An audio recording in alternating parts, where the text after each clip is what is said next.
Welcome to this episode of Beyond the Plate with Chef Ashton Garrett. Today we'll be discussing the essential knife cuts for vegetables.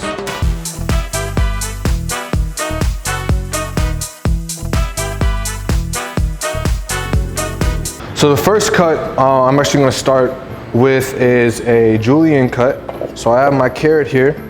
So first thing you want to do with irregular shaped items is always square it. So we'll take the ends off, both, and then we'll just cut them into about 2 inches, 2-inch planks. Try to match up, whatever you don't use, that's okay.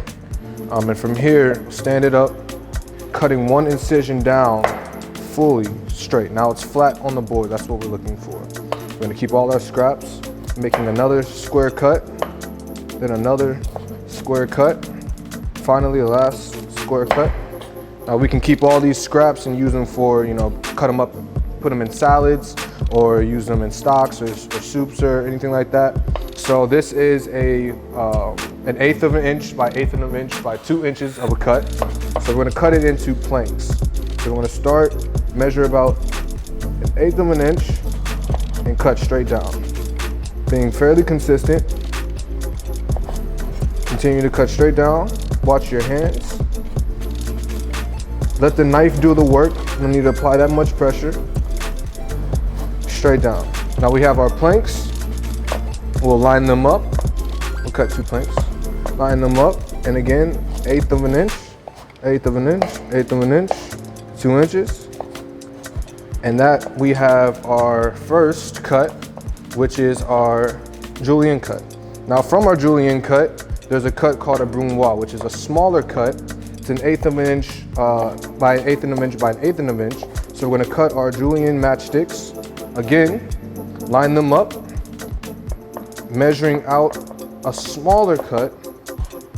We'll cut straight down, avoiding our fingers. Again, precision will come, work with the knife. And there we have our Brunoise cut.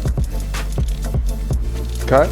All with the carrot. Now you can use those, and those are commonly in consommes, which are clear broth soups or different soups like that. So the next cut we'll do is a bâtonnet, which is slightly larger than a julienne cut. It's a 1/4 of an inch by 1/4 of an inch by 2 inches. So again, measure out 2 inches, okay? Straight down. Again, line up your planks. Straight down, we'll reserve those. Hold on to this. Starting, again, irregular shaped items, square. All sides, square. Square. Again, the precision will come, just work on the accuracy for right now. So now we have it squared. We'll measure a 1/4 of an inch. So about twice the size of our julienne. Go straight down. Straight down. And you can use these in thicker sauces. And they kind of, resemble like a McDonald's French fry. And there we have our bâtonnet cuts. Now the next cut will be a medium dice. So I have an onion here, already peeled, top off. I'm gonna keep the bottom. If I cut off the bottom, I release the onion's acidity, which makes you cry. So we're gonna find a side to cut on, cutting straight down the middle. Okay, making sure I didn't pierce the root.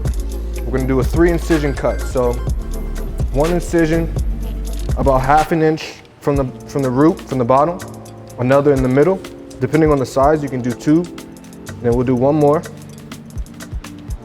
Perfect. And from here, just all about straight line medium dices. Again, about 1/4 of an inch. We'll take our knife, okay? Get rid of some of it. Again, we can use this for stocks and sauces, and go straight down with our knife. Again, minimal waste. Now when you get to here and you feel like you can't cut anymore, that's perfectly fine. Flip the onion down and cut. And then the reserved pieces, we just cut. Again, minimal waste all the way through. Now the next cut that we're gonna do is called an oblique cut. We use these in, again, stocks, sauces, and this is kind of a fancier cut. So I'm gonna do half of the carrot oblique and then half on the bias, and I'll explain what the bias is. So this is a 2-part cut. We're keeping the knife at a 45-degree angle, stationary, making one incision, flip and roll, flip and roll, flip and roll. And as you can see, it's starting to make a angular cut, like a V almost. And this is an oblique cut, or often called a roll cut, due to the fact that you're rolling the vegetable.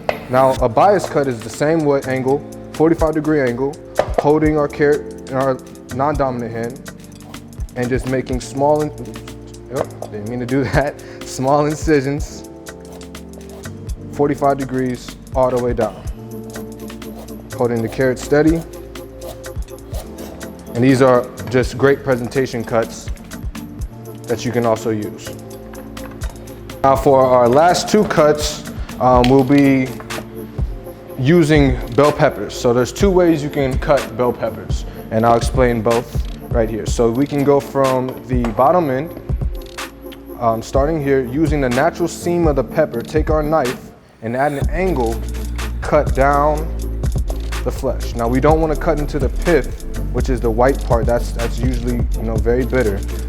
If you do, that's perfectly fine. We'll just take our knife and cut out the excess. But you want to follow the natural contour of the pepper all the way down, leaving the seeds off your cutting board, minimal waste, and now you have perfect pepper planks to be ready to use. The second the second cutting method, we will cut off the top. Again, we can cut around, leaving out the core so we don't waste, and we'll cut the bottom. And then from here, from the larger end facing us, we're gonna find an incision point, cutting at an angle, holding the food in our non-dominant hand, begin to roll the pepper, slicing, again, not putting a lot of weight, and cutting out the pepper. Now when you cut a pepper, you want to cut from the inside, not on the outside. The outside is very slippery and fibrous, and you could damage, you could potentially hurt yourself if you do. So we want to cut from the inside where the flesh is, making it a lot easier to cut. And that is essential knife skills for vegetables with Chef Ashton Garrett on this episode of Beyond the Plate. Thank you for watching, and stay tuned for the next episode. Pick up a copy of my new cookbook entitled A Few of My Favorites and other exciting Beyond the Plate merchandise that are available for purchase on my website at chefashton.com. Also, please be sure to like, subscribe, and leave a comment below. Let's cook.